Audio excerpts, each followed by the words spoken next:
Welcome to the Teaching Journeys podcast, hosted by Dave Roberts.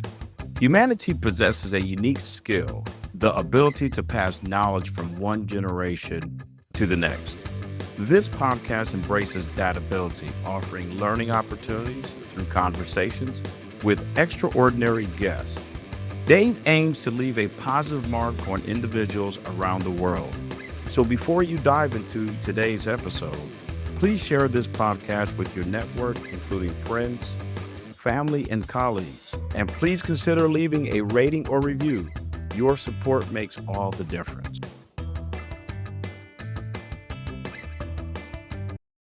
Hi, everyone, and welcome to another episode of the Teaching Journeys podcast. I'm your host, Dave Roberts, and today it is my absolute pleasure to have as my guest Heather Eck. Heather is a visionary intuitive artist, spiritual teacher, and host of the podcast Your Radiant Spirit. With a background in corporate leadership and a deep calling toward the healing arts, Heather creates intuitive paintings and therapeutic art experiences that support emotional and physical healing, spiritual growth, and energetic alignment. Blending her spiritual studies with her natural gift of synesthesia and clairsentience, the ability to see and feel color and emotion and energy, Heather's visual work is a form of soul medicine. Through both the viewing and the making of art, she invites people into a slow, sacred space of awareness, reflection, and restoration. Heather, welcome to the Teaching Journeys podcast. I've been excited for this conversation for quite some time now. Thank you so much. Me too. I've really been looking forward to it. I'm so happy to be here with you. And we got to give a shout out to Synesthesia Lipsky, the podcast agent who introduced us. She thought she'd be a great fit for the podcast and definitely in alignment with the other guests that I've had on since the inception of the podcast. We had a great introductory chat, and we definitely, I think, almost immediately saw alignment for an episode. Thank you. I know I love Anastasia so much. She's so great, and she has a beautiful gift of connecting people. And that's one of the best things about podcasting, I think, is all these little chains that we form when we have these really meaningful conversations with each other. I love it so much. Podcasting has its own innate community built in where, there's a lot of support among podcasters, where we share guests, where we share ideas, we share tips, because essentially we're all in this to do one thing, and that's to provide a service that will increase individuals' perspectives, help them transcend challenge, and maybe just in general improve the quality of their life, and realize that there are different perspectives that, though they might not align with their core belief systems, they can pick certain aspects of those perspectives and integrate that with their core beliefs without sacrificing their core beliefs. Yeah. Anyway, I have a few questions for you, so whenever you're ready, we'll get going. I'm ready, Freddie. All right. First of all, tell our audience about the experience or experiences that have shaped your life path and your life passions today. Oh my gosh. I think the biggest thing for me has been my spirituality since I was a little kid. I was always just innately curious about God. I was always really curious about the mysteries of the world and the unexplained. My dad had this book. I think it was literally called Mysteries of the Unexplained. It was like a Lifetime book. And I would flip through it constantly and look at different synchronicities in the world, or like, what are aliens, or what are horoscopes, or and I just had this like innate curiosity about it. But I also had this really deep belief in God from the beginning. And I would go to the library with my mom and dad, and I would look at different book sections, but I would always go to religion and spirituality. And I would pick up books on like the Dead Sea Scrolls when I was 11 or 12 years old. Like, who has that kind of interest in that sort of thing? But it was just always there for me. And I think along the way, I sort of came on and off the path of spirituality, depending on what was happening in my life. But I was a very curious kid. I was a very creative kid. I was often sketching and drawing. And so art and spirituality were very much a part of my younger years.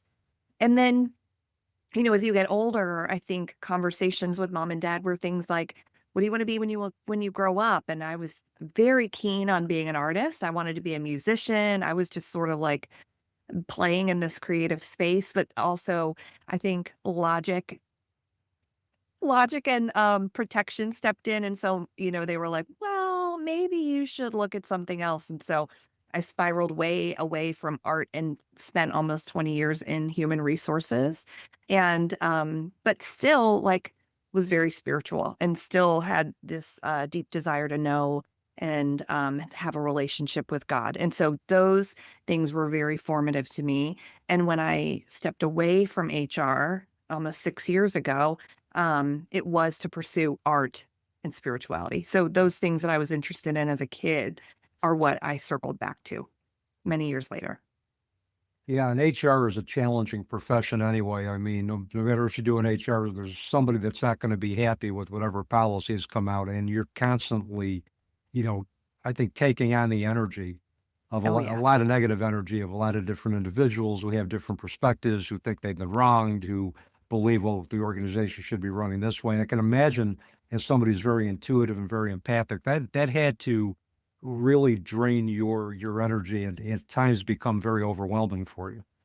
for sure. Yeah. I think that, when you think of HR, it's like hiring and firing. And anytime I ever had to let anybody go, it was just like, the worst thing ever. And my spiritual teacher has taught me along the way, and I think I say this in every single podcast, that what you are interested in as a child they're sort of like your innate gifts and your curiosities and things that you're drawn to. And so human resources for me was like a cheat because it's sort of healing. You're working with people, you're supporting them, you're helping them. And I had always worked in creative spaces. So I was sort of healing and creative spaces, but I wasn't doing my actual work. It was like a big cheat for me. Yeah. Yeah. Yeah.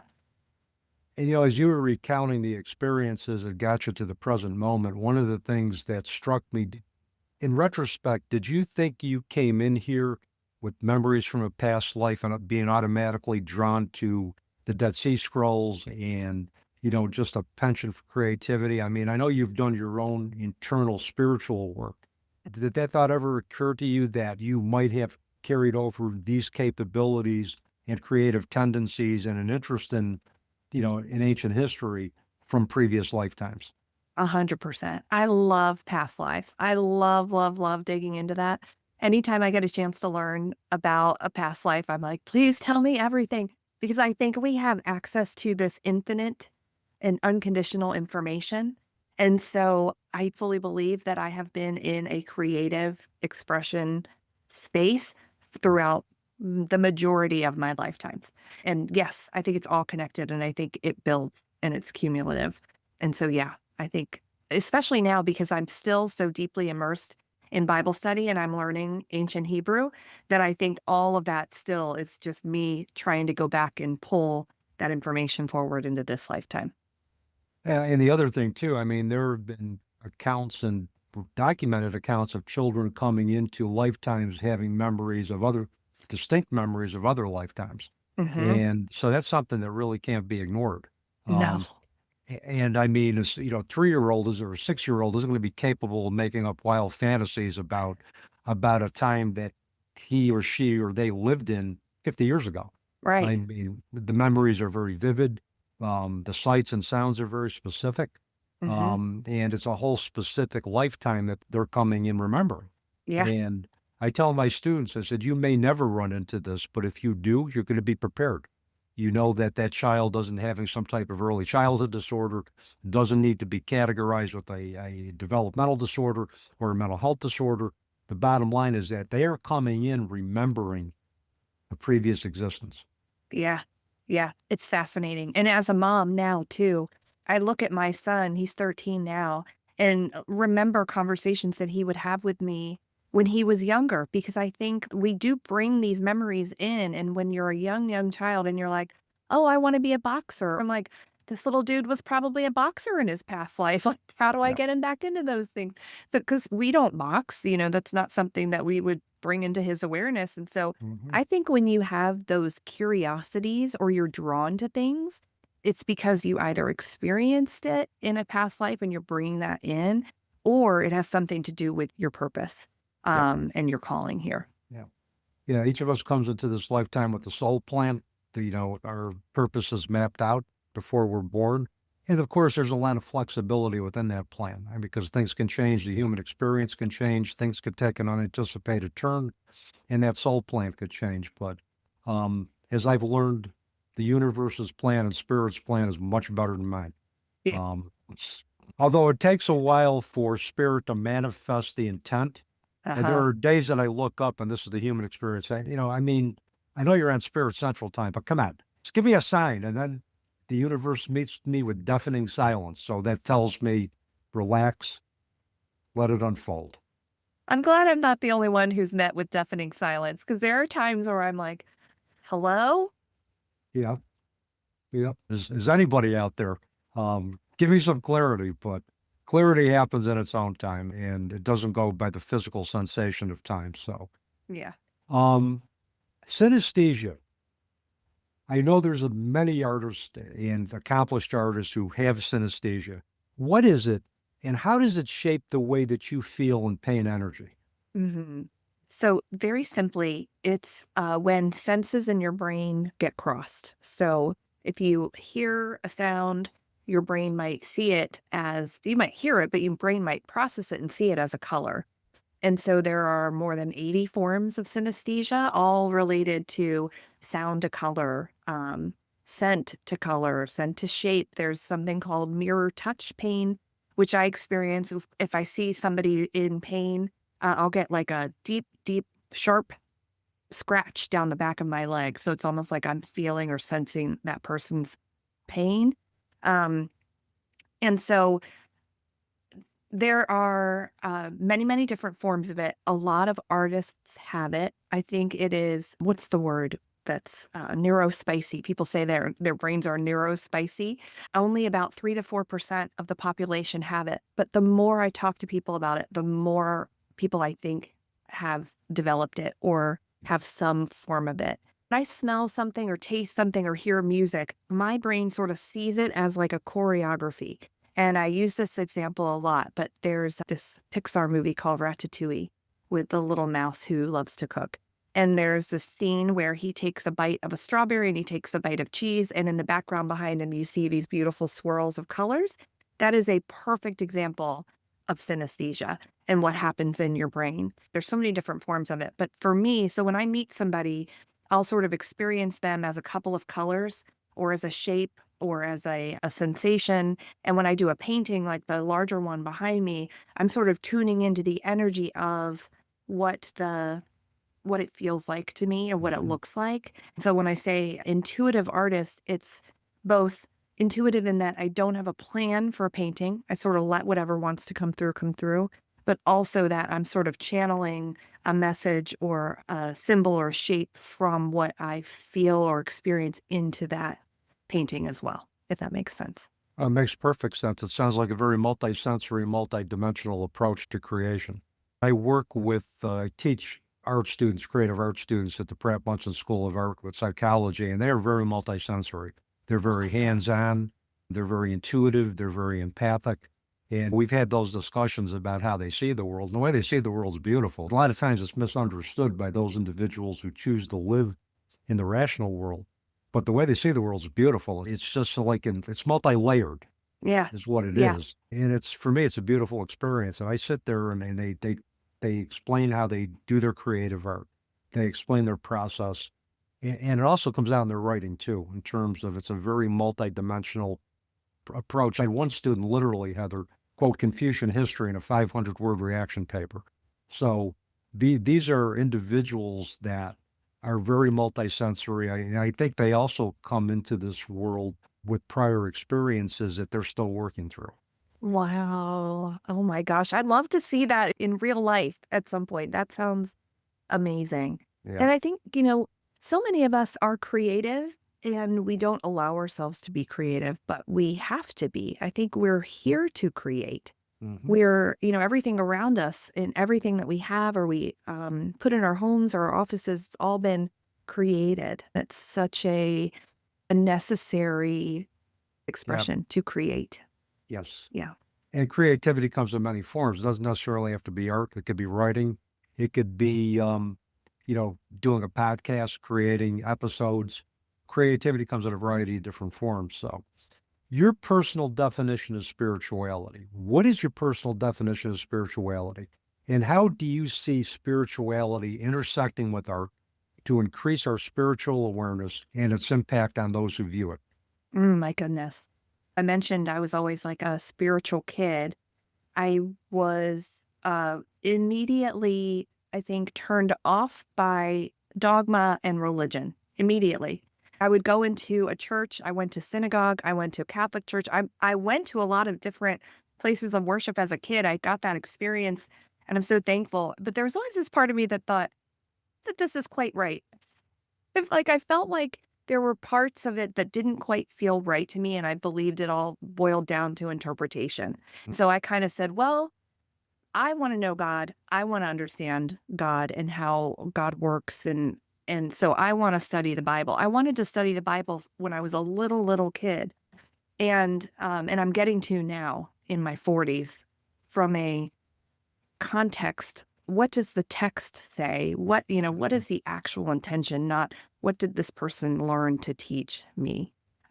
Which is a totally different perspective. And so oftentimes when I'm hearing things out in the news or what have you, I'm like, well, that's not actually right because that's not what it says here. But anyway, I think I was always sort of repelled by the idea of religion. And so I started to sort of make my own way into spirituality. And spirituality for me is knowing that there is something bigger at work all around us all the time. Yeah. And I think I have this really big interest in spiritual responsibility when it comes to like we are people here having a human experience, but we are spirits and souls first. Yeah.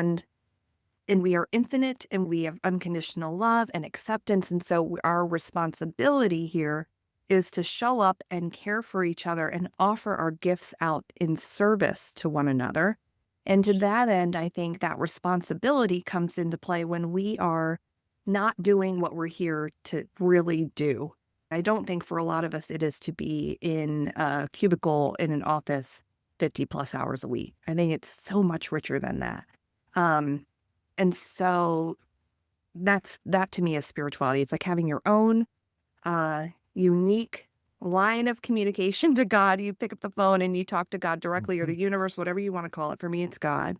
And building that relationship there, but also trusting, I believe wholeheartedly, every single thing that happens all the time is always a message. We're constantly being communicated to. And it's our responsibility to learn how to tune in, to listen, to pay attention, to understand, to interpret. That even the silence, even that deafening silence, sometimes that's a message, right? And so in my work, it shows up in my sort of interpretation of or experience of something that I'm learning about in the world, in my studies, in my communication with people. I take that and then convert it into paint or a portrait of some kind. Yeah, I've had students at Pratt gift me with their art, and it's like, to me, when I take a look at the detail, it's almost like every piece of art for them is a spiritual experience. Yes. And I like that definition of spirituality being connected to something. I mean, spirituality is such an individualized piece for everybody. There's many different ways to spiritual awareness, but the biggest thing is being connected to something that's greater than yourself Yep. and being transformed by that, experiencing off from that, and realizing that one, we're not alone, and two, that we do live in a dimensional universe. Yeah, for sure. So many layers. Like you said, the act of creating is multi-layered. Us existing in this moment is so multi-layered. We're just giant onions walking around. Yeah. These different layers of energy and experiences and all the things. How, from your perspective, can art help us transcend trauma? And I'm sure you work with that with a lot of your clients in terms of getting into their creative expression to transcend trauma, find greater meaning. What is your approach to that? How do you teach somebody to tap into their creative sense to transcend to transcend trauma? That's a great question. I think for me, it starts with just getting comfortable with who you are and how you feel. Um, A lot of the work that I do with people starts with just helping them honor that feeling through art. It could be writing, it could be painting, it could be drawing. Just sitting with that feeling and asking yourself, well, what is it that's coming up for you right now? What does it look like? What does it feel like? And then from there, what do you see in there? What's coming up for you? When I'm working with somebody directly, I try very hard not to offer an opinion or a thought about what they create, but to let them sort of process through the image or the writing, because I do think that for so many of us, we don't allow ourselves space to process much. I Mhm. want to say process grief, process anger. I would say we don't process much at all. And so art makes the space to do that. It just gives us time to do that too. And processing an emotion takes your body like 90 seconds to just allow that emotion to process through. Many of us stop it at like 10 seconds and we're like, oh, I'm so mad. Oh, okay. Well, anyway, I have to go to this meeting and blah, blah, blah. We do, Yeah. and it builds cumulative pain in the body that can turn to dis-ease. And so a lot of it for me is just helping somebody process that energy all the way through.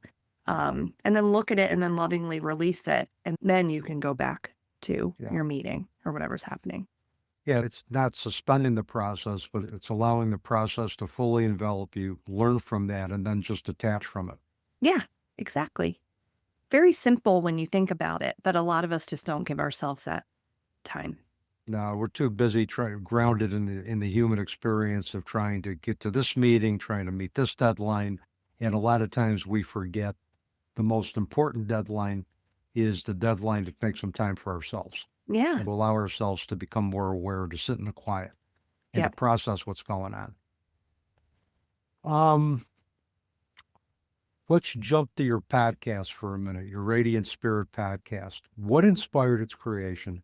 What do you want listeners to take away from it? My last part of this question is how does it align with the work that you do? Mhm. Thank you for that. What inspired it was actually, I had two dreams about it.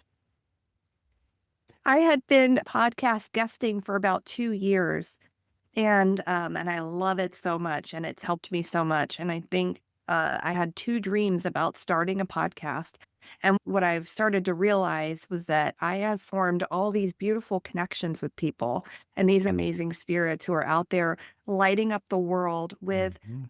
just a little bit of generosity in sharing what people are doing. And like I said, like I think it is our responsibility to show up and offer our gifts out in service to people. And there's so many different ways to find healing and to find joy.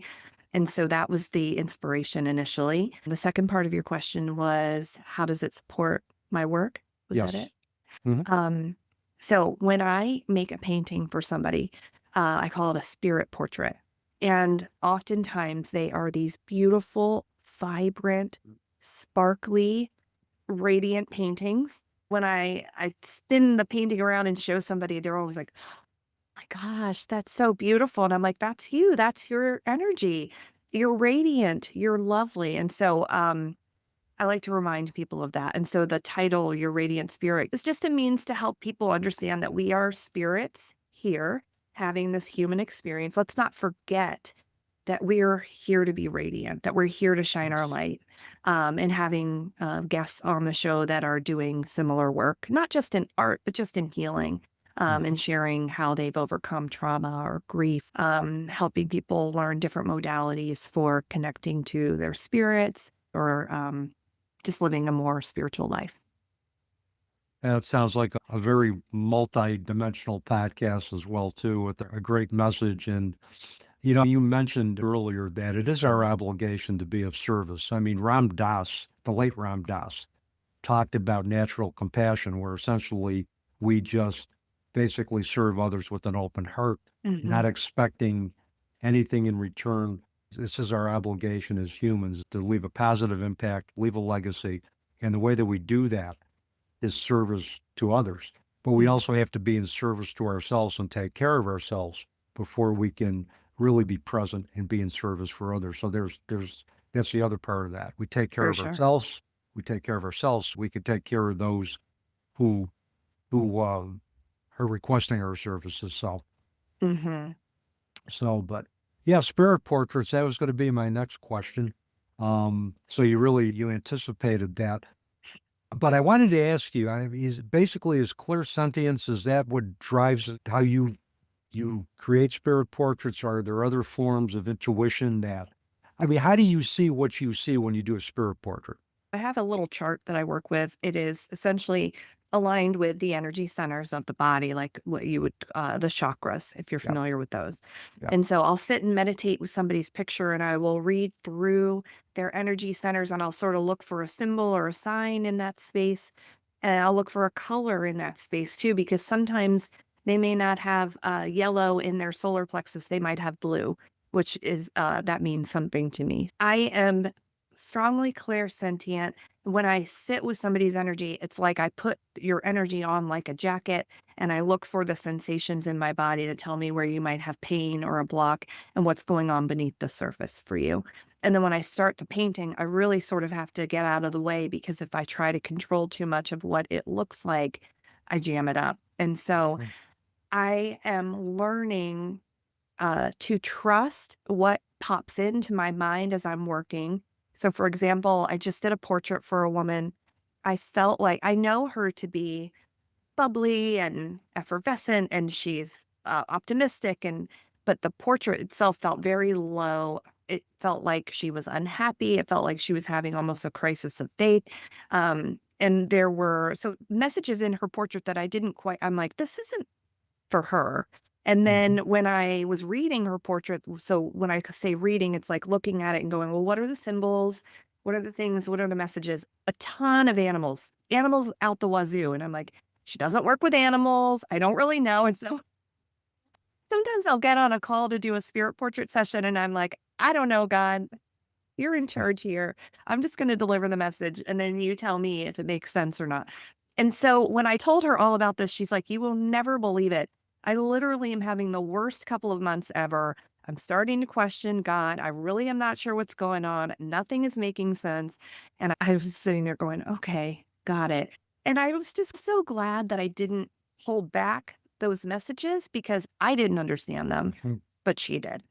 And so I don't often know how those messages come through. I think I just asked to be a clear channel Yeah. and to receive and then not to judge it, because if I judge it, I wouldn't have shared those things Yeah. that came through.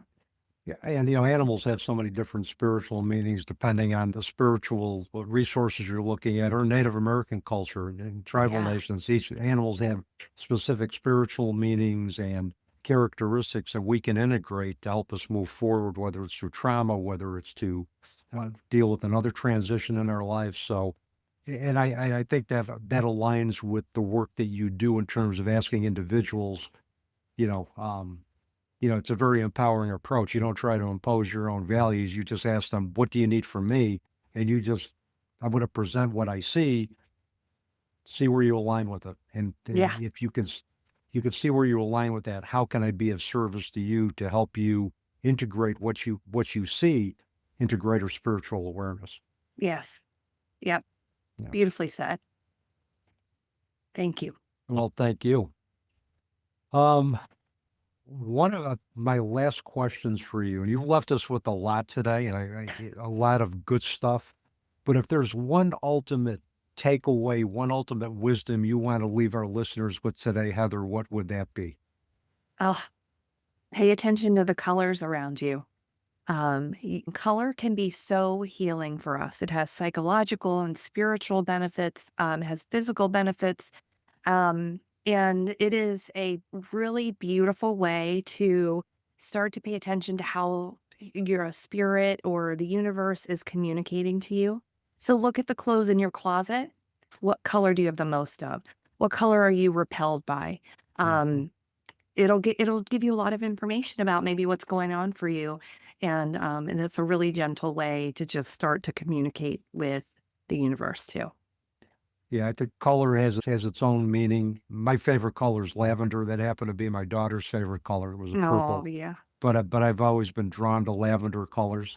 As you could tell, for those who are going to be seeing this on YouTube, you can see my logo in the background of the podcast. It's all pretty much purple. Hmm. And So, that's a color that I've always gravitated to. But yeah, I think that's some good advice. It's what is speaking to you in your environment. What are you Hmm. drawn to? Because I think we all have intuition, but we don't give ourselves enough credit for having intuition, but we Oh, do. yeah. It's like we're more governed by intuition than we can even be aware of. I mean, Oh, yeah. but it's just a matter of tuning into that and making a conscious effort to see, manifest and develop your intuition. So Yeah. thanks for that, Heather. That's some sage advice. So thank you. Yeah. My last question for you is going to give you an opportunity to promote yourself a little bit. If people want to find out more about you, contract for your services, follow your podcast, what's the best way for them to do that? Yeah. I am active on Instagram. You can find me over there. I'm at Heather Eck Artist. And if you DM me the word color, I'll send you my color healing kit so that you can start to learn about color and the different ways that color works with you. And you can listen to the podcast, Your Radiant Spirit, wherever you listen to your podcasts. And I'd love for you to pop in and say hi. I'm very social on socials. I like to keep the people in the social part, not just a post and ghost. So I love for people to connect with me there. And of course, my website is heathereck.com. And all of that information, your contact information to get in touch with you will be in the episode notes when we go live on all of my podcast platforms. So, Heather, thank you so much for just a wonderful conversation today. I truly enjoyed it, and I hope we can do this again sometime. Me too. Thank you so much. I really loved chatting with you. Thank you. And with that, that's a wrap on another episode of the Teaching Journeys podcast. I'm your host, Dave Roberts, wishing you peace.